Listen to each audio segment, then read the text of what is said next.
The Warriors, los amos de la noche. Escrito por Su Yurik.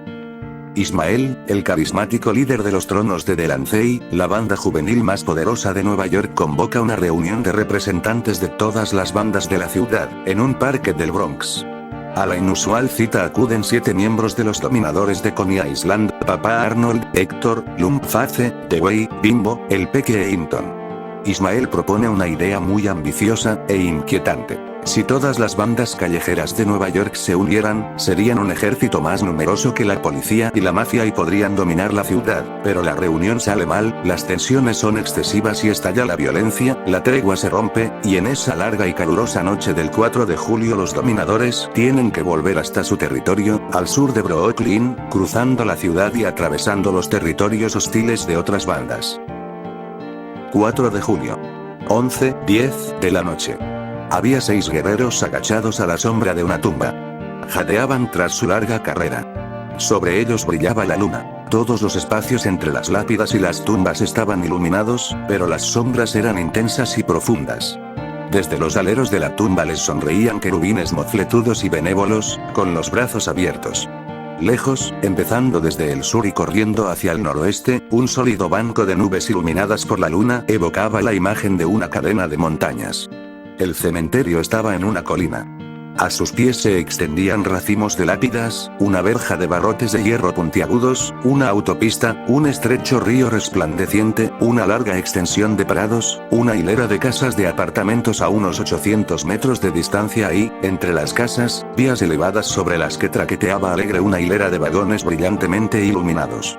Escucharon. No oían nada más que el retumbar del tren al otro lado del valle. Oían sus propias respiraciones jadeantes mezcladas con los rumores de hojas rozadas y aplastadas. «No falta nadie», murmuró uno de los guerreros. «SSSSS, murmuraron los otros. Se miraron unos a otros, recelosos, y se movieron un poco, todos salvo Hinton, que había encontrado un sitio en el rincón más oscuro y sombreado de la tumba. Estaba sentado allí, con los pies apoyados en un lado y la espalda en el otro. ¿Qué hacemos ahora? Lo pensaron un rato. Miraban a su alrededor mientras se recuperaban de la carrera, atentos a cualquier sonido extraño y procurando determinar lo que podía significar. ¿Habría más guerreros allí? ¿Andaba la policía rondando? Se preguntaban cómo podrían cruzar el valle hasta el tren. ¿Estamos todos aquí? Calma, calma, podría haber un vigilante. Hinton se acurrucó más en la sombra. No se estaba tan mal allí, pensó. Casi le vencía el sueño, protegido como se sentía por la presencia de los otros entre él y el exterior. Estaba cansado, la carrera le había dejado deshecho. Llevaba 2 días sin dormir bien, a causa de la tensión. Ay, si pudiese al menos dormir un rato. ¿Por qué no podían quedarse allí? Era un lugar agradable. Hacía fresco y la hierba olía deliciosamente. Desde detrás del bloque de apartamentos ascendió lentamente hacia el cielo una línea de fuego que explotó en una temblorosa bandera norteamericana. Los sonrientes querubines de piedra adquirieron un aire malévolo bajo aquella luz centelleante. De pronto, todo aquel tedioso lugar les espantó. Iluminados, cambiaron de posiciones, volviéndose, tropezando, aplastándose contra la tumba, embutiéndose en las más profundas sombras. La bandera planeó durante un segundo, el viento la atrapó y empezó a arrastrarse perezosamente hacia el sur, hasta que se disolvió en una sombra de chispas tricolores. En este estallido final, vieron que faltaba Papá Arnold. Alguien soltó un gruñido. Empezaron a contar. Yo. Lumpface. Bimbo. El Peque. Dewey. ¿Dónde está Hinton? ¿Cogieron también a Hinton? Estoy aquí, tenía las rodillas alzadas hasta casi tocarle la barbilla, y los labios pegados a los nudillos de las manos cruzadas. Fijaos en ese Hinton. Está casi dormido. Vamos, hombre, dijo el Peque. Aquel Hinton era capaz de dormir en cualquier sitio. Lumpface intentó mostrarse adormilado porque eso indicaría que era un tipo muy frío. Alzó la mano para echarse el sombrero sobre los ojos, pero el sombrero había desaparecido. Soltó un taco y se dirigió hacia la zona iluminada por la luna para buscarlo. Enseguida le chistaron, instándole a regresar a las sombras. Sonaron a lo lejos una serie de pequeñas explosiones, petardos que eran como el traqueteo de ametralladoras. ¿De dónde llegaba el sonido? Hinton cerró los ojos con más fuerza. Apretó la barbilla contra las rodillas. Su pulgar se dirigió hacia la boca, pero se rascó la nariz con la uña en vez de meterlo. Algo rozó en la hierba. Todos se inmovilizaron. No pasó nada. Un animal, quizás una rata. Las ratas comen cadáveres. Esto les hizo sentirse mejor. Todos conocían y comprendían a las ratas. Bueno, tenemos que quedarnos aquí un rato, dijo Héctor. Puede que papá Arnold consiga llegar hasta aquí. ¿Y cómo va a saber que estamos aquí?, preguntó Vino. Si no viene, iremos hasta ese tren y volveremos a casa. El peque cambió de postura y sacó la mano a la luz de la luna para mirar el reloj. Era el único que tenía reloj. A este hermano eso no le parece una buena idea. Pronto será medianoche. ¿Y? Bueno, amigo, no se puede estar en un cementerio después de medianoche, dijo el peque, y en su voz había un tono histérico.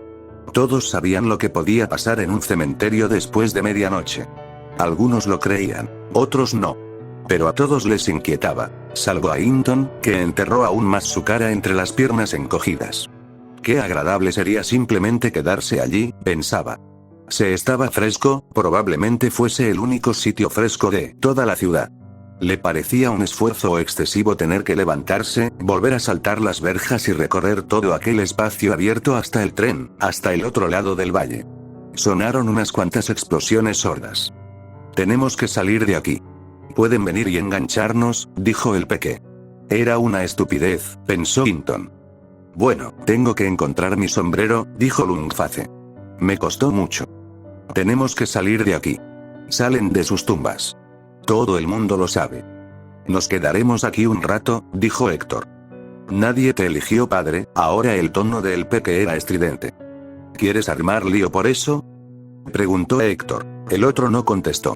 Alguien tiene que ser padre hasta que volvamos al barrio. Escuchadme. Saldremos de aquí antes de las 12. Tenemos tiempo de sobra. Esperaron. Escucharon. Escrutaron la posible aparición de los polis, de las otras bandas, del vigilante, mientras Héctor intentaba dar con un plan para volver al barrio. 4 de julio. 3:00:30 de la tarde. Empezó aquella tarde. 6 tronos de Delancey se dedicaban a jugar a las cartas en su club. Llevaban uniforme de verano, pantalones ajustados color crema y niquís rojos de manga corta. Hacía mucho calor. Parecía un día cualquiera de verano, pero era el 4 de julio.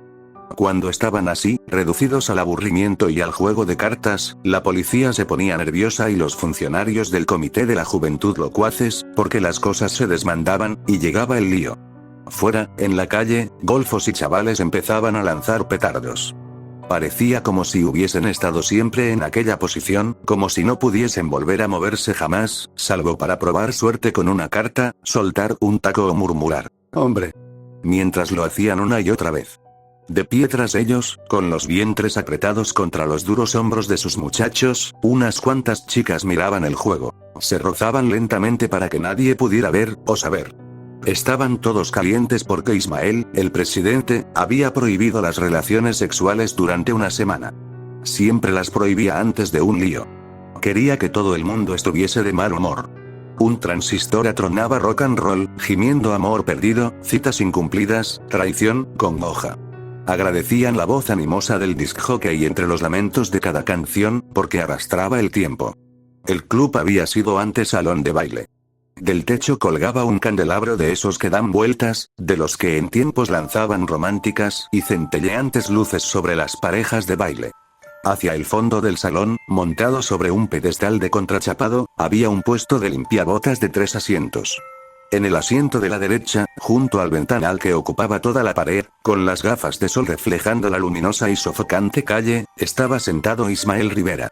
Ismael tenía el rostro impasible de un grande de España, el color entre púrpura y negro de un africano no contaminado y los sueños de un Alejandro, un Ciro o un Napoleón. No se permitía ningún pensamiento, solo un esperar vacío e inmóvil, contemplando el frío reflejo de sus propios ojos en los cristales azules. Alguien echó una carta. Rechinó una silla. La carta golpeó en la mesa. Una de las chicas soltó un taco y su chico le hundió el codo en el muslo. Estaba indicándole que tenía malas cartas. Sentado en el pedestal, junto al pie derecho de Ismael, estaba consejero de guerra. Se ponía siempre muy nervioso antes de la acción, pero no había otro en la ciudad más frío que él, una vez que la acción empezaba. Secretario, el hombre de Ismael, seguía mirando una y otra vez su reloj suizo de esfera negra, murmurando, moviéndose nerviosa y acompasadamente. Sonó un ruido afuera. Todos se detuvieron y miraron hacia la puerta. Entró un emisario que recorrió todo el salón hasta donde estaba el consejero de guerra, que se inclinó hacia adelante. Los otros volvieron a las cartas, procurando mostrar indiferencia. El emisario informó, acuclillado. Las palabras quedaron ahogadas por las gemebundas palpitaciones de la radio. Consejero de guerra cabeceó y alzó los ojos hacia Ismael, que a su vez podría estar o no mirándole. El emisario se fue. El segundero del reloj eléctrico de pared corría lentamente, alentado en medio del calor por los ritmos de la radio. Nadie lo miraba. No mirar era cuestión de honor. Sabían que aún faltaban horas y horas para el momento. Entraron más hombres de Ismael y se sentaron por el salón. Alguien cogió unos bongos y empezó a arrancarle ritmos con los dedos, aunque no lo bastante fuerte para ahogar la radio, pero sí más deprisa, como para acelerar el tiempo, y con más alegría, como para hacer que todos se sintiesen un poco más cómodos. Nadie decía nada. Tenían calor y procuraban aparentar aburrimiento, como en una tarde normal. Había ya unos 30 tronos en el gran salón, y el calor aumentaba. Poco a poco, el día se convirtió en el atardecer. El calor caía sobre ellos mientras en el exterior crecía el ritmo de las explosiones. Alguien llamó a la puerta. Era su funcionario del Comité de la Juventud, Manny Bernstein. Nadie le quería allí, pero sabían que vendría. Ya habían pensado en ello. La cara redonda de Manny asomó por el borde de la puerta.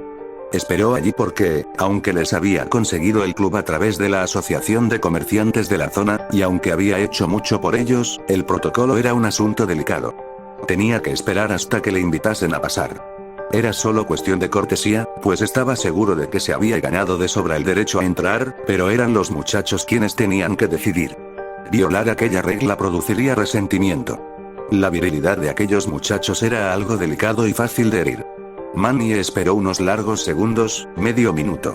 Le hacían esto a veces. Así mantenían su identidad. Manny sonrió. Que desahoguen su hostilidad. En realidad, no sabían qué hacer y esperaban que Ismael les diese la señal. La sonrisa de Manny se inmovilizó.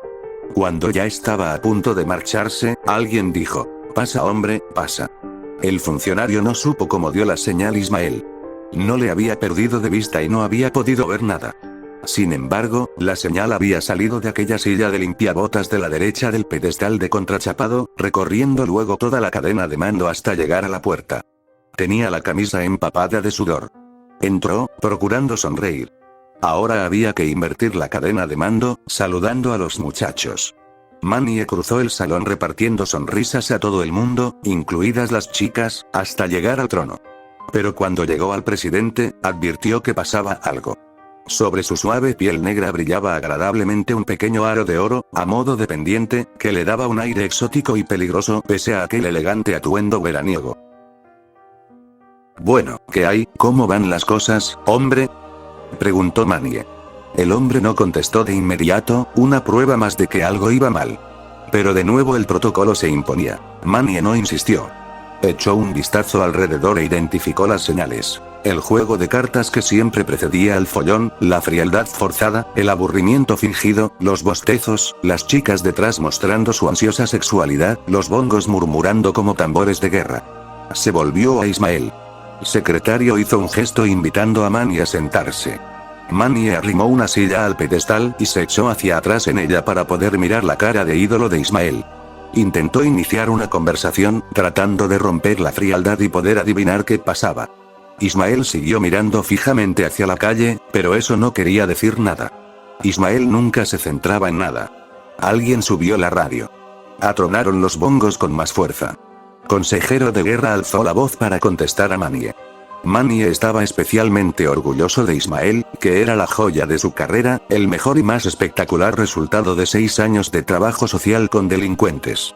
Pero, ¿cuántas veces se tropieza uno con un Ismael? Si lograba mantener a Ismael derecho otro año o así, el muchacho acabaría los estudios medios y puede que llegara a interesarse por la universidad. Porque Ismael había sido la estrella más brillante del firmamento de la escuela pública y el genio rebelde del Instituto de Enseñanza Media Baruch Laporte Jr., donde durante 2 años había constituido el mayor motivo de conversación, desesperación y odio de todos los profesores. Manny había redimido poco a poco a Ismael, abriéndole a las mejores cosas de la vida, interés por el trabajo, libros, e incluso llevándole a su propia casa. Manny había canalizado los impulsos subjetivos de Ismael por pautas socialmente aceptables. Ismael seguía manteniendo, por supuesto, la jefatura de los tronos de Delancey, un poder demasiado dulce para dejarlo. Pero los tronos de Delancey ya eran un club casi social. Tiempo, pensaba Manny, hay que darle tiempo. Esperaba que ahora no retrocediese y lo estropease todo. El funcionario tanteó delicadamente, lo más delicadamente que podía, sin preguntas directas. Todo indicaba que se fraguaba un lío. Pero no había ningún conflicto manifiesto con ningún otro ejército. Nada había alterado el pacto del año, aunque algunos periódicos intentaron iniciar algo publicando murmuraciones falsas y ofensivas. Pero nadie picó. Manny agotó la charla convencional sobre el tiempo, deportes, bailes. 4 de julio, era como si hablase a un mudo, a la cara de piedra de un ídolo. También identificaba aquel papel. Le enfureció y procuró mantener su sentido de la comunicación.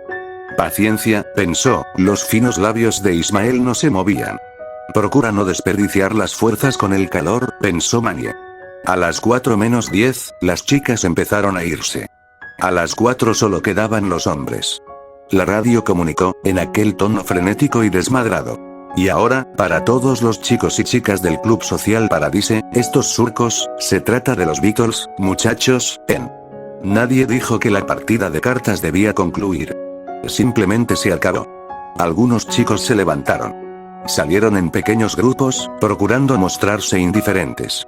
A las 4:15 no quedaban en el club más que Ismael, consejero de guerra, el hombre de Ismael, secretario y un corpulento guardián que estaba apoyado contra la pared. Ismael se levantó. Secretario, dijo a Manny. Creo que nos largamos. Hace calor. Iremos al cine. Sí, claro, lo comprendo, hombre. ¿En qué otro sitio se puede estar fresco? Repuso Manny a secretario, esperando que le invitasen a acompañarles. Pero nadie dijo nada. Ahora recuerdo aquel viaje en vaca, de que hablamos hace una semana, comentó, dirigiéndose a Ismael. Más tarde, hombre, dijo consejero de guerra. Ismael recorrió el salón seguido de su escolta y salió, dejando solo a Manny. No había conseguido nada. Ismael ni siquiera había hablado con él.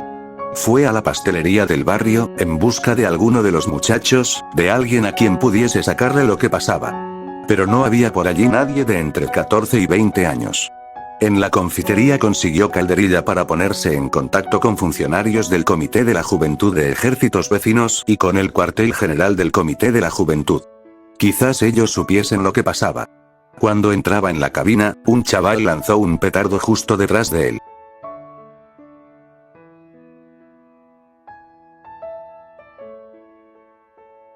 ...4 de julio...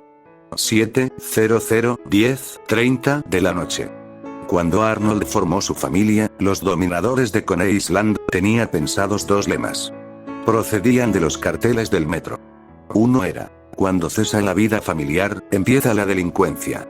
El otro: sé un hermano para él. Si ellos eran una familia, razonaba Arnold, entonces no podían ser delincuentes. Así que se convirtió en el padre de todos ellos. El segundo en el mando era el tío. Los otros pasaron a ser hermanos. Estaban más unidos entre sí que con sus propias familias. Esta familia les liberaba. Donde vivían con sus padres era siempre la cárcel. La mujer de Arnold se convirtió en la madre. Las otras mujeres del círculo más íntimo, en hermanas hijas. Los del círculo externo eran primos, sobrinas y sobrinos. Cuando ingresaban en la familia, todos hacían voto de fidelidad. Arnold dijo a su familia que no se dejaran caer por el lugar de reunión, la confitería, aquel día. Solo los que tenían que ir como plenipotenciarios. Él, Héctor el tío, Bimbo el porteador, Lumpface el forzudo, Hinton el artista, Dewey el peque. Pero la familia insistía en despedirles. Aún no les había atizado para meterles en cintura. No le obedecían como debía obedecerse a un padre. Cuando llegó el momento, salieron, dejando aliviado al propietario de la confitería. El temor del confitero les divertía. Siempre amenazaban con armar bronca porque percibían sus temores. Esto les hacía sentirse grandes. Todos debían temerles. Todos les temerían. Los 7 elegidos habían tomado licor, 2 tragos por barba, para animarse. La consigna llegó por la radio. El disco de los Beatles. Era el momento. Salieron, un grupo de unos 20. Papá, mamá, los tíos y las tías, los hijos, las hijas y los primos, recorriendo su calle. Los hombres llevaban camisas con el cuello y todos los botones abrochados, de tela estampada de vivos colores entre los que predominaba el azul, pantalones negros demasiado ceñidos y sombreros de paja de copa alta y ala estrecha con sus insignias. Adornos de tapacubos de coches Mercedes-Benz, difíciles de conseguir, con imperdibles soldados en el taller del instituto a las estrellas halos de 3 rayos. Los del grupo de plenipotenciarios llevaban chaquetas, salvo Bimbo, que llevaba un impermeable y, fijadas a él con esparadrapo, 2 botellas de Seagrán para mantener a los hombres en forma. Los peatones, el otro, se asustaban ante aquel desfile de la familia y les dejaban amplio paso. Los hijos de Arnold eran gente dura y defendían su territorio contra todos, tanto contra los polis como contra las bandas. Pocas veces salían así, en batallón, a una hora tan temprana del día. Avanzaban bamboleándose, haciendo eses, gastando bromas, invitando a otros, vamos, hombre. La banda de la familia, 2 primos, con los transistores aullando, iban en los flancos proporcionando música al desfile. Llegaron al final del territorio y se detuvieron. Nadie lo había trazado, como en los mapas del instituto, y no había guardias fronterizos visibles. La única señal de división permanente era la más habitual de pringue de aceite de coche, papeles sucios, líneas blancas cruzadas, etc. Pero la frontera estaba allí, tan buena como cualquier cuartelillo de los que aparecen en los noticiarios cinematográficos, con su puerta giratoria. Los ojos del señor colonial tenían un brillo duro y hostil, aunque les permitiese pasar libremente aquel día. No podían dejar de experimentar aquel viejo nerviosismo que precede al combate. Sentían picores en la espalda y se les iban los hombros en ese encogimiento que significa viejo hombre duro no vas a achantarme. Sus estómagos se agitaban. Sudaban, con los prietos pantalones pegados a la entrepierna. De un momento a otro podían empezar a llover ladrillos de los tejados, a brotar cadenas de las puertas a su paso, o baits de béisbol, o cuchillos. Los delegados se pusieron sus chaquetas. Eran las de nuevo diseño, cortas, abotonadas hasta el cuello y ajustadas como chaquetillas. Se las enfundaron, meneando los hombros, estirando los faldones para que ajustasen mejor, sacudiendo motas de polvo, subiéndose los cuellos de la camisa, comprobando que todos los botones estuviesen abotonados y todas las hebillas prietas y relucientes, mientras sus mujeres se movían, ayudando. Bimbo verificó que las botellas estuviesen bien sujetas y que sus incómodas botas hasta el tobillo, de elástico a los lados, resplandeciesen. Llevaban los sombreros chulescamente ladeados, pero bien encasquetados en la cabeza. Papá dio la orden. Sacaron todos los alfileres de los sombreros y los metieron en los bolsillos interiores. No tenía objeto mostrarse hostil. El corpulento Bimbo, porteador, armero y tesorero, echó un vistazo alrededor, no vio ningún poli de azul y, medio rodeado por la familia, le entregó a papá el paquete envuelto en papel de regalo. Era su regalo para Ismael. Arnold se metió el paquetito de brillantes rayas, irregular, en el bolsillo, donde sobresalía. Todos los demás, madre, primos, hermanas, acompañantes, se esparcieron a corta distancia, calle arriba y abajo, para no parecer un destacamento y también para no asustar a ninguno de los señores coloniales. El más próximo insistió en tocar a Arnold y darle una palmada en la espalda al tío Héctor, el caudillo de guerra. Vamos, padre. Calma, tío, hombre.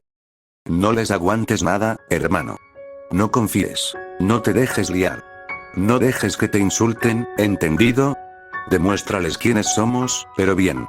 Cruzaron la calle. El terreno daba una sensación distinta. Era otro país. El país del otro. El sol brillaba igual, hacía tanto calor allí como en su territorio. Pero la contaminación olía diferente, el aire era más asfixiante. La gente era igual que los de su propio territorio, pero de algún modo no era lo mismo. Las sombras que arrojaban los duros rayos del sol de atardecer les producían la sensación de haberse sumergido en la misteriosa oscuridad de un bosque. Desde todos los lugares extraños caían sobre ellos miradas inquisitivas. Ellos respondían a aquellas miradas con la suya, desde el otro lado de la calle, donde sus hombres se habían abierto en abanico, dispuestos a la acción. Algunos seguían el ritmo de la música rock emitida por la radio de bolsillo. Estaban pendientes de la aparición de los señores enemigos, o de que los coches patrulla bajasen aullando por la calle hacia ellos para desbaratar el asunto. Pero, sobre todo, los dominadores se vigilaban a sí mismos, atentos al primer indicio de miedo. Un emisario de los señores coloniales salió de una tienda, caminando muy despacio, sin ocultarse, para mostrarles que todo era digno, amistoso, como entre iguales. Un crío soltó una hilera de petardos y los dos jefes saltaron. Arnold sonrió. El primero de los señores respondió con otra sonrisa. Intercambiaron cigarrillos y se los encendieron uno al otro. Arnold sacó la invitación impresa de Ismael, con el horario, así como el salvoconducto, y se los enseñó al primero, quien cortésmente dijo que, hombre, a él le bastaba con la palabra de Arnold. No siempre era así. Aparecieron unos cuantos señores más con sus mujeres, y allí se quedaron, viendo cómo Arnold buscaba en el bolsillo el brillante paquete y se lo daba a tío Héctor, invistiéndole así con la jefatura, pues la situación era tregua, pero guerra. Héctor, flaco, nervudo y con cara de hielo, cogió el paquete e hizo una seña a Arnold. Decidió llevar el paquete abiertamente. Willie, uno de los señores coloniales, un pequeño psicópata, siempre presionando para que hubiese un poco de diversión, empezó a decir, maricas, una consigna para luchar. Y sonrió con una mueca, al ver que los puños del Unface se cerraban maquinalmente. Vaya, hombre, así que me han traído un regalito, dijo, burlón. Las chicas chillaron y señalaron. Al Unface empezaba a ponérsele carne de gallina y no dejaba de apretar y aflojar los puños. Un lugarteniente dio a Willie un codazo fuerte. No lo hace con mala intención. Es solo charla, justificó, procurando dar a entender que la amistad no significaba debilidad. Pero Willie, aún insatisfecho, dijo. No pretendo nada con esto. Es solo charla, ya sabéis lo que dice el consejero de orientación. Dice que Willie está trastornado y tenéis que comprenderlo. De nuevo le empujaron. Lumpface, que era un tipo de poco aguante y bastante estúpido, seguía rígido y con los puños tensos. Héctor le dio un toquecito con el hierro tan vistosamente envuelto y Lumpface se tranquilizó un poco. Algunas de las mujeres de los señores, amigas siempre de Camorra, no paraban de señalarles e insultarles, riendo como brujas y con las caras transfiguradas por un odio de arpías. Pero amigo, ¿vas a dejarles pasar así, tan tranquilos? ¿Vas a dejarles reírse de ti así? Fíjate, está llamándote marica con la mirada. Evidentemente, a ellas no les habían dicho nada. Uno de los señores le pegó un revés a una en la cara. Tranquila, mujer, y eso fue suficiente para satisfacerles. Las mujeres ya se sabe, dijo el primero con aire aburrido. Siempre andan con líos. El peque cabeceó, asintiendo. No podían ser muy hombres cuando no eran capaces de controlar a las mujeres, pero no lo dijo. Los dominadores menospreciaban a los señores porque luchaban mal. Tenían entre ellos a psicópatas y yonkis, y sus mujeres eran poco más que acompañantes. Todos se quedaron quietos unos segundos. La familia de Arnold observaba desde el otro lado de la calle. El primero les hizo una seña, pero, ¿qué significaba? ¿Seguir? ¿Esperar? ¿Atizar? Arnold decidió que tenía que ser seguir y que pasarían en paz por primera vez en 2 años, desde que Arnold había formado su familia y marcado su territorio. Tío Héctor inició la marcha. Sus hermanos y el padre le seguían. Caminaban con frialdad, mostrando que no tenían sentimientos hostiles y que siempre estaban, como debe exigirse a los hombres, fríos y preparados para la lucha. Quedaban 6 manzanas difíciles hasta la estación, bajo la luz del sol. Vieron a muchos hombres que podían ser señores coloniales, pero ninguno les cortó el paso. Su disciplina les mantenía fríos y enteros. Unas manzanas a su izquierda estaba el paseo entarimado y tras él, la playa. Aún bajaba gente a la orilla del mar, pero la mayoría la abandonaban pronto, cargados con equipo playero. Las parejas se dirigían a los centros de atracciones, miraban, reían. Un viejo con un cesto de mimbre y una caña de pescar pasó junto a ellos, y Héctor pensó qué gran arma resultaría. Oyeron el desmayado órgano de vapor, el estruendo de las montañas rusas, el plácido oleaje y el rumor de la multitud que veían de la playa. A Hinton le parecía raro que en un día de tanto calor y de tanto peligro como aquel, la gente se dedicase a tomar el sol, beber bebidas frescas enlatadas, comer perros calientes, maíz con mantequilla, patatas fritas y knisses, sin preocuparse de otra cosa que no fuese cómo componérselas para llegar a casa en un autobús atestado de bañistas. En realidad, no sabían cómo era el mundo. Él estaba ya cansado. Llevaba 2 días sin aparecer por casa. Deseaba que fuese después, y estar en las frías sombras de debajo del paseo entarimado, o quizá durmiendo con una chica entre los brazos, hasta que estallaran en el cielo los gigantescos fuegos artificiales. Nada más. Permanecer tranquilo en la apacible y fresca oscuridad. Solo eso. Llegaron a la estación. Arnold y Héctor hablaron de la posibilidad de dividir el grupo, para un mejor camuflaje, yendo hacia la parte alta de la ciudad en 2 trenes distintos, pero no se atrevieron. La familia no conocía aquel terreno. ¿Quién podía controlar a Luftwaffe? Hacían falta 2 para manejarle, y los 2 tenían que ser jefes. Pero era importante que hubiese un jefe con cada grupo, y Luftwaffe era demasiado fuerte para prescindir de él. Subieron las escaleras del metro en perfecto orden. Nadie gastó bromas. Nadie saltó para tocar el techo de la escalera, nadie arrancó trozos de carteles de anuncios, nadie los emborronó ni escribió en ellos su nombre. De cualquier modo, aquel era trabajo de Hinton. Él era el artista de la familia. Bimbo, el porteador, compró 14 porros, 7 para la ida y 7 para la vuelta. En la estación, Bimbo les compró goma de mascar para mantenerles serenos mientras esperaban el tren. Distribuyó también migas de pan del depósito de pan, $7 por cabeza, por si se separaban.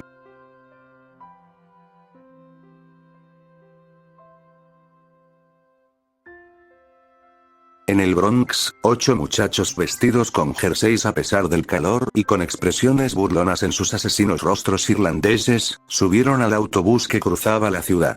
Depositaron el importe del billete en la máquina, se dirigieron hacia la parte trasera, que estaba vacía, y allí se sentaron tranquilamente. El conductor del autobús sintió que se le congelaba la nuca. Identificó enseguida aquellas largas patillas y aquel pelo a cepillo. Golfos, sucios golfos. Problemas. Estarían allí sentados un rato, tranquilamente, hasta que alguno viese algo divertido, solo Dios sabía lo que podía divertir a aquellos animales. Y entonces haría una seña a los demás, que comenzarían a mirar, señalar, murmurar, reírse y, por último, gritar. Luego, empezaría el lío. Podrían, por ejemplo, apretar la señal de parada y no soltarla. Cuando el autobús parase, se pondrían a saltar en la plataforma de la puerta trasera. Se insultarían unos a otros, bajarían y subirían de golpe los cristales de las ventanillas. Alguien se quejaría, alguna vieja de cara arrugada como una pasa, y entonces él tendría que hacer algo, tendría que parar el autobús, ir allí atrás para decirles que se callaran y, si no le escuchaban, ojalá que por lo menos no le zurraran. A veces, sorprendentemente, hacían caso. Otras le insultaban, diciéndole cosas increíbles. No es que a él le hubiesen pegado alguna vez, pero conocía conductores a los que sí habían apaleado. Él procuraba mantener la mirada fija en la ruta y en los golfos al mismo tiempo. Conducía angustiado, moviendo el cuerpo, eludiendo coches y peatones, preocupado obsesivamente por el inminente problema que iba a plantearse. Cuando él era joven, los chavales no se comportaban así. Eran duros, sí, pero decentes. Entonces nadie mataba. El mundo estaba desmoronándose. Si por lo menos los polis utilizasen la tralla. Los golfos seguían allí sentados tranquilamente. Había uno que no hacía más que cruzar y descruzar las manos, embutiéndoselas en los sobacos, como si tuviera frío. Otro jugueteaba con los botones de su jersey mientras su pierna se agitaba arriba y abajo incontrolablemente. Hubo uno que incluso se mostró educado y dejó sitio a un hombre para que pasara. Y por una vez, no se espatarraron insolentemente en sus asientos. El conductor esperó durante media hora la inevitable explosión golfa, pero nada ocurrió. Por último, cuando el autobús ya estaba llegando al final de trayecto, uno de los muchachos tocó la campanilla de parada. Ahora, pensó el conductor. Pero los muchachos se limitaron a bajar. Se quedaron allí tranquilamente, hablando, mientras él se alejaba. Quizá se había equivocado. Quizá no eran más que un grupo de estudiantes. El mocoso que era hijo del propietario del Cadillac grande iba sentado, blando y estúpido, entre los dos duros sargentos, en el asiento trasero. Al confiscar el tanque se habían llevado también al hijo del propietario, un esclavo que no pertenecía a nadie, porque no querían tener problemas, aquella noche. Le habían medio forzado y medio convencido, prometiéndole que figuraría en posición destacada en sus consejos si se unía voluntariamente. El chico parecía preocupado, e intentaba poner cara de duro para mostrarse tan valiente como los demás. Se percibía muy claro que hacía todo lo posible por parecer como ellos, los dos que le flanqueaban, los dos que estaban sentados en el suelo y los tres del asiento delantero. Pero, en realidad, sabía muy bien que solo le dejaban ir allí porque les había proporcionado el gran Cadillac de su padre y porque les dejaba conducirlo. Pero estaba preocupado. Era aficionado a pisar el acelerador, pero no tanto ni de modo tan salvaje y aterrador como el chaval que conducía. El general, mirando hacia el sol que colgaba al borde de la orilla de Jersey, se preguntaba si no deberían deshacerse de aquel esclavo estúpido antes de llegar al lugar de cita con Ismael. El general pensaba en lo bien que debían verse allí, en el tanque. Sacó la invitación de Ismael, miró el reloj y consultó la hora. Llegaban con tiempo. Luego, el general le dijo al conductor por quinta vez que se controlara, que condujese suave y normal porque, si les enganchaban, amigo, les meterían en el saco, por lo que tú sabes, hombre. El conductor dijo que bueno, que ya lo sabía, pero sus manos golpearon la suave piel negra del volante y su pie disminuyó la presión sobre el acelerador. Añadió como para justificarse, que no podía evitarlo porque, hombre, basta con que des un toquecito, hombre, para que se dispare el pedal, y enseguida te das cuenta porque todo parece quedarse quieto al pasar. ¿Comprendía esto el general? El general inspeccionó al conductor para ver si iba gaseado, fumado o bebido. Uno de los hombres de atrás, ansioso, preguntó si podía conducir él. El general quiso saber si el conductor quería que uno de los machacacráneos de azul le arrease unos cuantos en el pico. ¿Quería eso? Porque en cuanto los parase un poli, sería la porra acariciándoles el culo y los riñones y las pantorrillas, y ellos con las piernas abiertas y apoyados contra una pared o contra el coche. Entonces ¿qué? No había ninguna chica por allí que pudiera largarse con el lindo regalo de Ismael entre las piernas. Lo sabía, suspiró el conductor, y bajó un poco más la marcha. ¿Por qué no iba a poder él divertirse un poco y conducir también?, suplicó ansioso desde atrás. El general no contestó.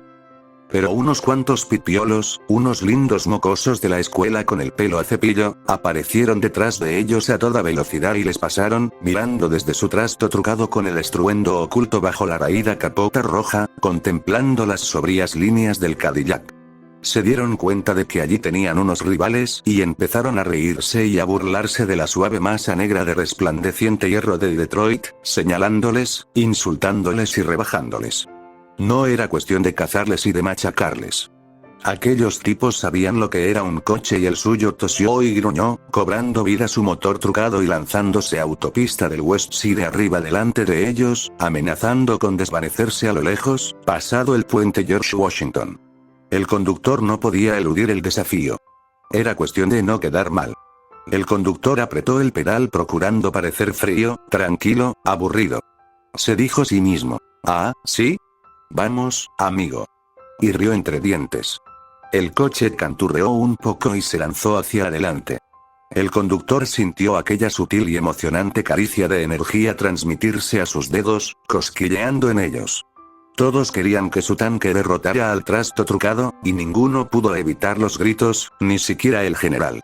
Sería delicioso alcanzarles y machacarles sin más, que vieran con quién estaban tratando. ¡Qué sorpresa se llevarían! Ansioso iba atrás, inclinado hacia adelante, sujetando un volante imaginario, que giraba violentamente en curvas imaginarias, mascullando ruidos y estruendos de motor. Al principio, el trasto trucado pareció no alejarse ya más. y luego fueron aproximándose a él mientras los lados de la autopista, la orilla y el río empezaron a pasar corriendo más deprisa. Los que estaban sentados en el suelo tuvieron que alzar la cabeza para ver qué pasaba. A pesar de que iban 8, el coche avanzaba sin esfuerzo, con tremenda energía, de modo que el conductor sentía como si tuviese allí toda la fuerza del mundo, y la sentía dentro de sí, y casi tenía más poder y más energía de aquel género, más incluso que el propio general. Los ruidos del que imitaba el estruendo de un motor atrás se hicieron ensordecedores, mientras sus ojos seguían pendientes de su propia carretera particular. Pero el general recordó la situación y le dijo al conductor: tranquilo, tranquilo, tranquilo. El conductor seguía discutiendo, pero hombre, diciendo está bien, ya disminuyo la velocidad, pero no puedo hacerlo de golpe porque imagínate lo que podría pasarle al coche, o a uno que viniese detrás. Y durante un prolongado segundo más, su pie siguió hundido en el acelerador, dándole un último toque antes de alzarse, incapaz de liberarse de la palpitante sensación que le producía. El general ladeó el cuerpo, buscó en el bolsillo de la chaqueta y sacó el paquete de Ismael, envuelto en papel de regalo a cuadros. Lo hundió con fuerza contra la cadera del conductor diciéndole: hombre, la próxima vez va a caer donde tú sabes. ¿Acaso quería el conductor discutir su autoridad? Porque él, el general, estaba dispuesto, en aquel mismo momento, a bajarse y a demostrarle en un sitio seguro quién mandaba allí. Y el conductor aminoró la marcha, prometiéndose una pequeña juerga más tarde. Y lo hizo justo a tiempo, porque al doblar la curva allí estaba aparcado el cacharro trucado. Los del pelo de cepillo estaban fuera, mientras les ponía una multa a un poli de uniforme azul, casco, botas y extraños bombachos. Las cabezas de los hombres que iban en el suelo se hundieron rápidamente por debajo del borde de la ventanilla, y el conductor de coche imaginario frenó sus labios. Se preguntaban qué pasaría si les paraban. Eran muchas las cosas que dependían de que no les cogieran. El poli, al doblar la esquina, casi se dio de narices con ellos. Eran unos 10. Parecieron brotar de las sombras, y tenían un aspecto incongruente y brutal bajo los copudos y frondosos árboles. Caminaban bordeando los cuidados pradillos, avanzando hacia él como la noche misma. ¿Qué hacían aquellos negros en aquel barrio? ¿Serían un grupo de integración? Les machacaría el cráneo con la porra. Todos tenían la misma cara hostil, y él solo podía diferenciarlos por el tamaño. ¿Serían un grupo de musulmanes negros? Empezó a apretar la porra con la mano izquierda. ¿Serían una banda? Había leído que nunca abandonaban su barrio, pero nunca lo había creído. Aquel grupo era una banda en lucha. Intentó que pareciese que estaba balanceando inocentemente la porra. No era tanto el miedo lo que le alteraba como la bárbara anarquía implícita en el hecho. Nunca había visto tales grupos en aquel barrio casi residencial. ¿Habrían fallado la ley y el orden? Nunca habían llegado allí. Podía detenerles por reunión ilegal. ¿Por qué estaban allí? ¿Habría otros ocultos detrás de los árboles y al otro lado de la calle? ¿Qué irían a hacer? ¿A pegar a los chavales de aquel barrio? ¿Echarían abajo las puertas de las casas y violarían a las mujeres? ¿Lanzarían explosivos para deslucir la fiesta del 4 de julio? Todos llevaban muchas hebillas de bronce en los impermeables y zapatos de punta afilada. El pelo estirado y liso, pero muy largo, sujeto con cintas anchas, negras y brillantes. ¿Qué se ocultaría debajo de aquellos impermeables negros y cortos? Cadenas de bicis, escopetas de cañones recortados, cuchillos, sacos de ladrillos, baits de béisbol. Apretó con más fuerza la porra. La estrechez de las aceras les obligó a desfilar ante él de dos en dos, como una aterradora parodia de formación militar. El poli casi se dejó arrastrar por el pánico y a punto estuvo de pasarse la porra a la mano derecha. Pero ninguno de ellos se pavoneó, ninguno se burló. Siguieron su camino. Pasaron ante él y se alejaron, tranquilamente, sin mirarles siquiera. Procuró mirarles a los ojos, para ver si estaban cargados. Era lo único que podía hacer sin ponerse en evidencia con algún movimiento en falso, pues entonces sabía que se enfurecerían y que sin duda esgrimirían sus armas traicioneras. Se lanzarían sobre él, le pegarían, le patearían. Se abstuvo de mirar atrás. Estaba seguro de que no le perdían de vista ni un instante. Oía sus pisadas, alejándose, resonando firmemente. Mientras les oyese, estaba seguro. Pero, ¿habría saltado alguno a la hierba? Aquellos zapatos relumbrantes resultaban indecentes en los cuidados pradillos. Agarró la porra con la mano derecha. La tirilla de cuero se le enganchó en la muñeca. Era el momento. Tiró con fuerza, seguro de que algún proyectil volaba ya hacia su trasero o su cabeza. Por fin se soltó la tirilla y logró agarrar con más firmeza la porra. No podía soportarlo más y volvió la cabeza. Todo el grupo seguía su ruta. Continuaban en bastante buen orden, y siguieron haciéndolo hasta que le costaba ya trabajo distinguirlos en la penumbra mientras entraban y salían en las charcas de sombra de los árboles. Miró fijamente en la dirección en que se habían ido. Lo último que vio fue el destello de las hebillas de sus zapatos. Cuando desaparecieron, caminó lentamente tras ellos, golpeando con la porra su mano izquierda. Se preguntaba si debería informar de su presencia al cuerpo de guardia cuando telefonease. El coche en el que estaba sentado Ismael Rivera no era ni viejo ni nuevo, ni grande ni pequeño. No era, desde luego, demasiado ostentoso. Había sido conducido cuidadosa y hábilmente desde Manhattan. La distancia hasta el lugar de cita no era excesiva, pero se habían dirigido hacia el sur, cruzando el puente de Brooklyn y atravesando luego Brooklyn, para seguir por la cadena municipal de autopistas hacia Queens. Habían bajado por calles laterales, pasando túneles, pasos elevados y cementerios frente a los que pudieron ver los altos edificios que parecían brotar de las tumbas como mayores y más distantes mausoleos. Pararon varias veces, pero solo unos segundos, un minuto a lo más. Intercambiaban rápidamente información y seguían su ruta. A veces se limitaban a intercambiar signos con el centinela, sin parar. La gente estaba celebrando el 4 de julio y el rumor de las explosiones aumentaba lentamente. El sol colgaba ardiente y firme, equilibrado sobre las cimas de los edificios. Consejero de guerra miró a Ismael, cabeceó y dijo: «Pronto sabrán lo que es bueno». Estaban haciendo tiempo, recorriendo tranquilas calles flanqueadas por casas grandes y apacibles, con pradillos. Solo se veían pájaros. «Por aquí vive la gente más rica del mundo», dijo secretario. Escuchaban la radio del coche que emitía música de pachanga. Si hubiese algún problema, el locutor transmitiría una petición. Pronto habría la suficiente oscuridad como para poder dirigirse hacia el Bronx, donde cruzarían la ciudad hasta el lugar de cita, el Parque Van Cortlandt.